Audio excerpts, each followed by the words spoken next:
This video is for those of you that are doubting the power of your own imagination. Sometimes you do believe it, especially when you read the works of Neville Goddard or any of your favorite manifestation teachers, but then you fall off track. Well, in this video, we're going to have a deeper dive into what imagination truly is, so you can return to that place of confidence and joy as you create your dream reality.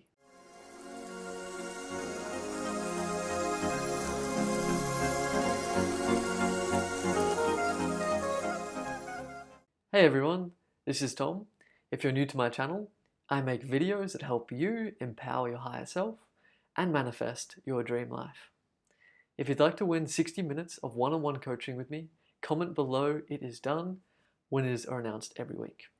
So in his book, Awakened Imagination, Neville Goddard identifies a key reason why many of us struggle to understand what imagination really is, and therefore we undervalue it, or we are confused by how to use it to create the lives we want, to bring our manifestations to life. And the key problem is that it is a word that has been thrown around and has received many different connotations to it in the cultural zeitgeist of the West. And sometimes we refer to it as a childish and foolish thing, as in, look at that child lost up in fairy tale fantasy land with his head in the clouds. Look at him imagining there. And we undervalue it there, and we diminish the respect we have for it when we use it in that context. Or then sometimes, for example, when we read Arnold Schwarzenegger's biography, which I love and I've talked about many times, he talks about how he visualized himself standing on the stage as the greatest bodybuilder in the world back in the 60s and early 70s. And we look at someone like that who then achieves something that we admire, and we say, wow, look at him, he stayed true to his vision, and we buy into this idea of how can we imagine and visualize our own successful lives. And so then we all of a sudden value it. So we value it and then we undervalue it. We think it's a serious, respectable, amazing tool, then we think it's a childish one. So what is it? So that's the problem that Neville is pointing out to. We don't really understand what it is. So to further this notion, I thought it would be interesting to then look at some common everyday dictionary type definitions of what imagination is, and then compare it with the Neville Goddard more spiritual and fundamental definitions. And in doing so, we're going to help you focus in on why it is powerful and how you can then use it to better your lives through this contrast. So the dictionary defines imagination in two ways. The simplistic definition is the ability to form pictures in the mind. It's very obvious. And then a slightly more complex, it's the act or power of forming a mental image not present to the senses. So those are the dictionary definitions, the common usage of the phrase, or the word. And you can see they're very limited to the individual, to a mental cognitive faculty, nothing more than that. And that's valid from some perspectives. So now let's explore Neville Goddard's more spiritual perspective. And he is a big fan of the poet William Blake, the 18th century poet. And William Blake, as Neville Goddard points out, refers to imagination as the body of God. Now don't be disheartened if you're not a religious person in particular. We'll explore why that is actually more profound than it seems. So the body of God, that's what imagination is. And building on Blake's definition, Neville Goddard gives us a quote from the Bible and says that all things were made by him, and without him was not anything made that was made. Now, right off the bat, I'm not a particularly religious person. I'm a spiritual person, but I don't identify with any religions in particular, and I value a scientific perspective as well. I like looking at it from a holistic angle.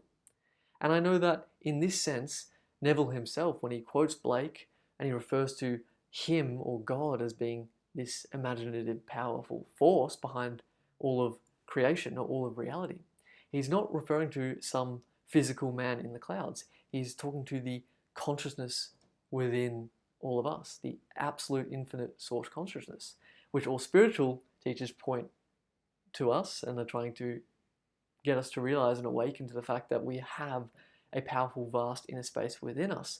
And this is what can be realized for yourself and proven within meditation. So that's just as a little side note.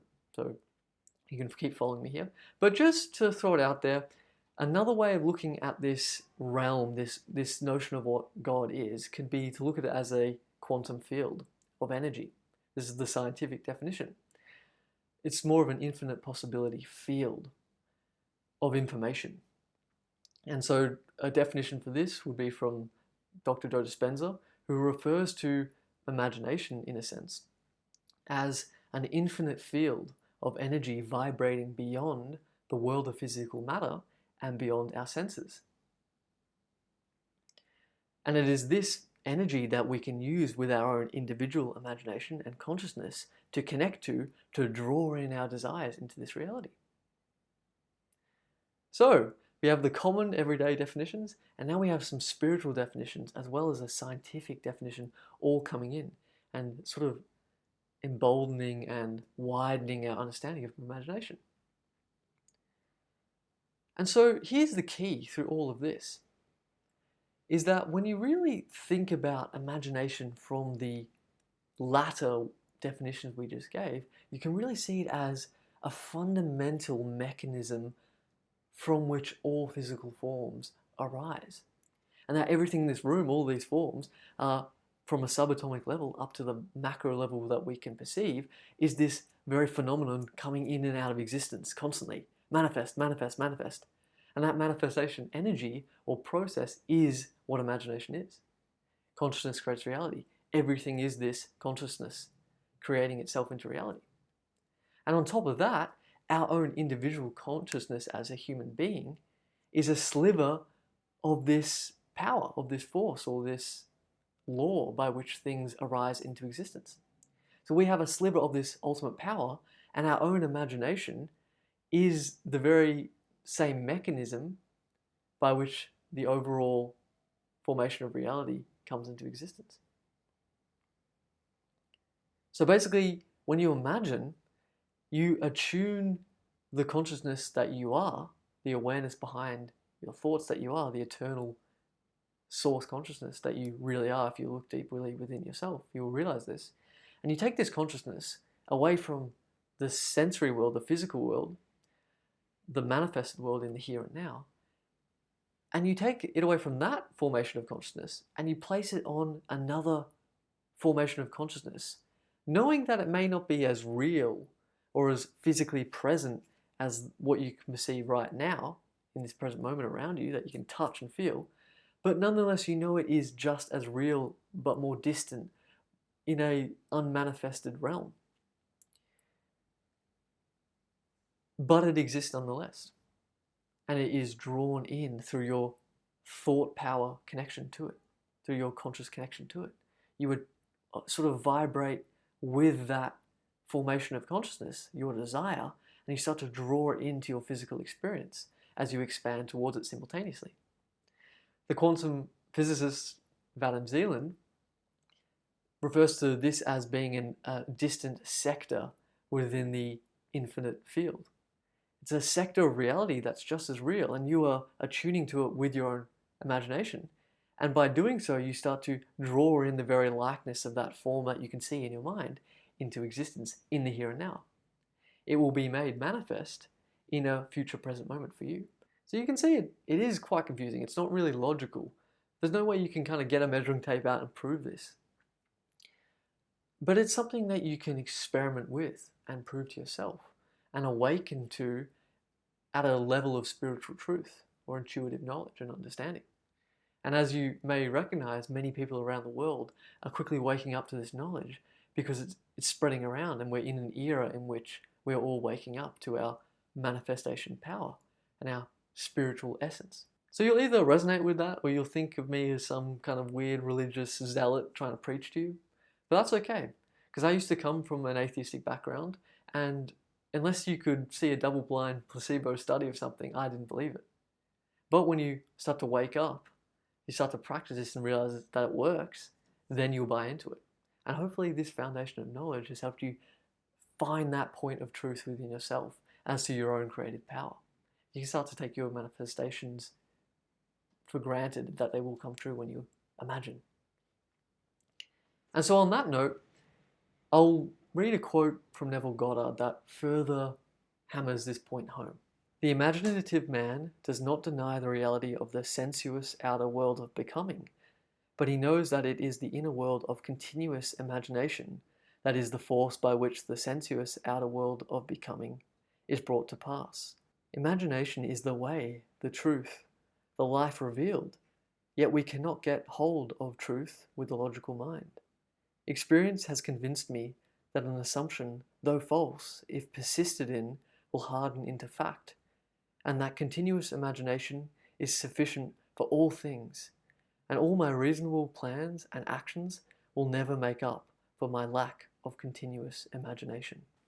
So now, how can you apply this knowledge practically in your life to manifest your desires? Well, when you have a scene, a vision of what you want to create, your desire as it would appear in the end, if it was already realized and achieved, select that scene. And I have many processes on how you can do that in videos on my channel if you want to check those out. But select that scene, but right before you go to imagine, I want you to set the intention that what you see, perceive, feel, and experience within your mind, you're going to treat as an equally real formation of energy or consciousness as what you can see is around you right now. Only you are acknowledging that it is somewhat distant within the infinite possibility field that reality is. But it is still equally real, and you are drawing it into your experience. So just set that intention to acknowledge the truth and reality of what you see in your mind. Set that intention, and then imagine. And see if your sessions become more vivid. See if you can tap into that dream reality more effectively, powerfully, efficiently when you imagine, and see if your results exponentially increase. So good luck to you, and if you've enjoyed this video, please like it, please leave me a comment below and subscribe to my channel, and stay tuned for more videos on how to manifest your dream life.